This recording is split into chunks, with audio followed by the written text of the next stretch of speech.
Ito guys yung yung ibang hydrangea ko dito sa sa side ng bahay namin. Ito na lang yung natitira.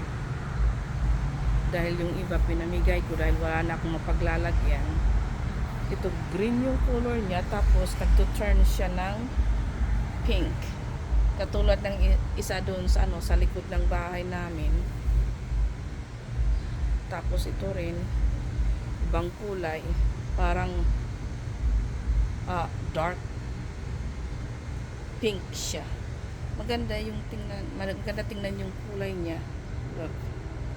Nag-umpisa siyang ganito. Tapos gonna turn like that and turn like this. It's beautiful.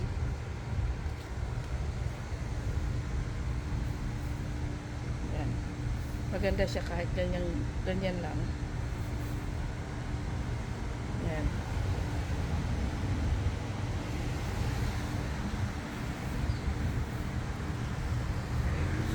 Maraming natatagong bulaklak.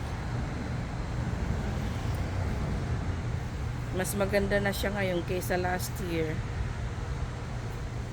Ito naman, ito yung yung big leaf also na pag pwede mong lagyan ng acidifier, tapos nagto-turn siya ng blue. Look, it is pink. Then you see that one, kind of purplish color. Dahil pwede mo siyang anuhin, lagyan ng acidifier para mag-turn ng blue. Ito.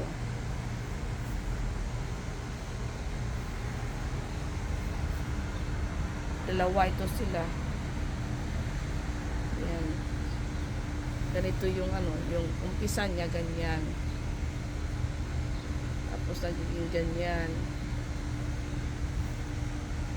Tapos ito na siya.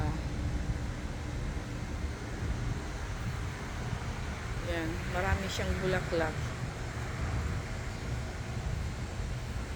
At ito naman, iwan ko guys kung nakikita niyo, hindi masyadong sa camera yung kulay niya. Yung kulay niya kasi maganda sa sa personal. Para siyang purple. Pero sa sa camera hindi. Sana nakikita sa sa camera na sa camera para siyang pink. Pero yung kulay talaga niya parang, excuse me, sa ingay. Ito yung iniiwasan kong mag-video dito sa sa side ng bahay, sa harapan, dahil sa ingay ng mga sasakyan. Ito, maiba ako. Yung kulay niya sa sa personal para siyang dark purple, pero sa camera para siyang pink. You see that one? Yung kulay niya parang ganyan na bluish dark. I don't know, hindi ko describe yung kulay niya. Yan. Ito yung mga natitira pang big leaf hydrangea sa sa side ng bahay namin.